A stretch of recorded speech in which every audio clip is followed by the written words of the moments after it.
United Airlines Flight 811 was a regularly scheduled flight from Los Angeles to Sydney, with stops in Honolulu and Auckland. On February 24, 1989, shortly after leaving Honolulu, the cargo door in the Boeing 747-122 serving the flight failed. The explosive decompression that followed blew out several rows of seats, killing 9 passengers. What happened? Stay tuned and watch the complete video. The plane in question was a Boeing 747-122. On November 3, 1970, it was delivered to United Airlines. It was the 89th 747 produced. The Boeing had 58,814 total flight hours, 15,028 flight pressurization cycles, and had not been involved in any previous accidents.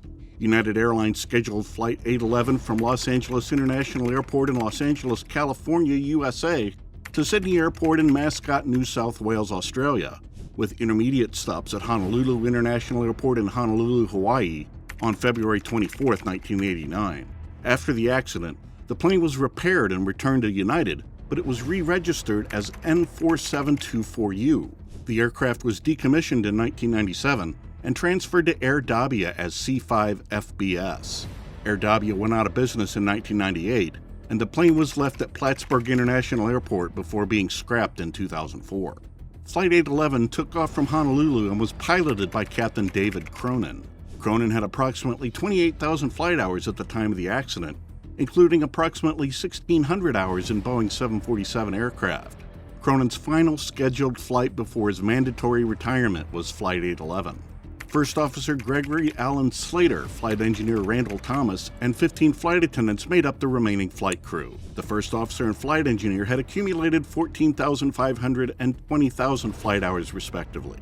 Flight 811 departed Honolulu International Airport at 1:52 a.m. local time, carrying 337 passengers and 18 crew members. During the climb, the crew planned a detour to avoid thunderstorms along the plane's path. The captain anticipated turbulence and kept the passenger seatbelt sign lit.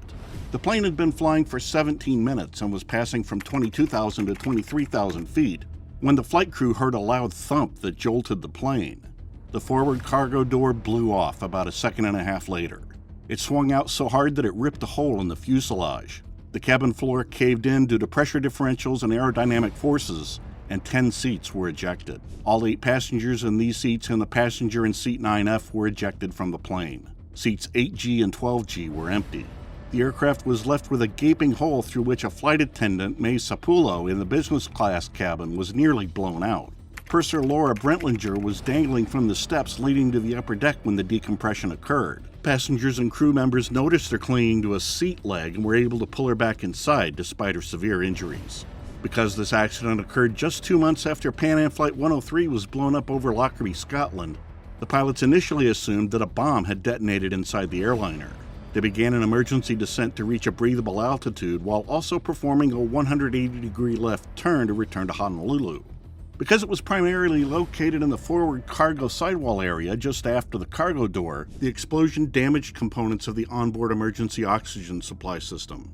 The debris ejected from the plane during the explosive decompression damaged engines 3 and 4. The crew shut down engine 3 due to heavy vibration, no N1 tachometer reading, and a low exhaust gas temperature, EGT, and engine pressure ratio.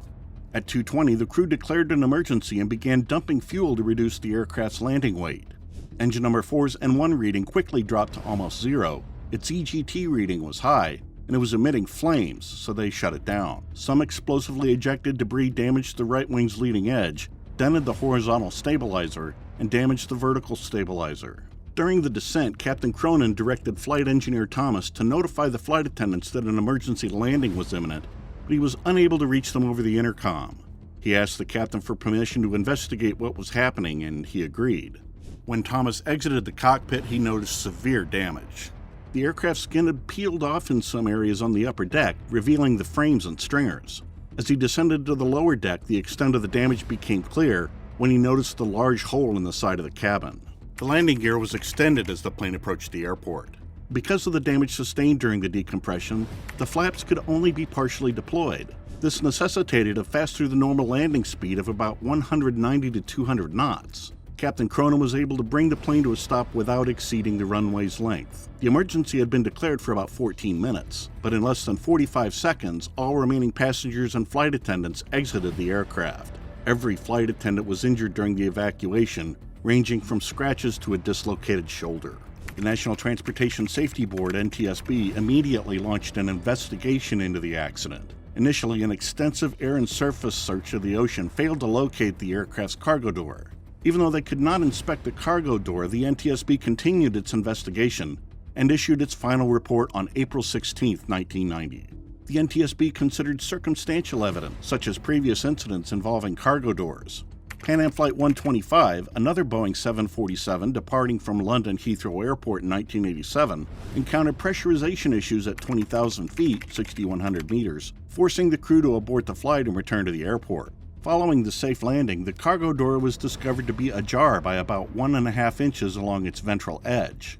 When the aircraft was examined in a maintenance hangar, it was discovered that all the locking arms were damaged or completely sheared off. Boeing initially blamed this on poor ground crew handling. Boeing instructed 747 pilots to close and lock the cargo door with the external handle, then activate the door open switch while the handle was still locked. Nothing should have happened because the S2 switch was designed to deactivate the door motors if the handle was locked, but some airlines reported that the door motors did indeed start running. Following the safe landing, the cargo door was discovered to be ajar by about 1.5 inches or 3.8 centimeters along its ventral edge. When the aircraft was examined in a maintenance hangar, it was discovered that all the locking arms were damaged or completely sheared off. Boeing initially blamed this on poor ground crew handling. Boeing instructed 747 pilots to close and lock the cargo door with the external handle, then activate the door open switch while the handle was still locked.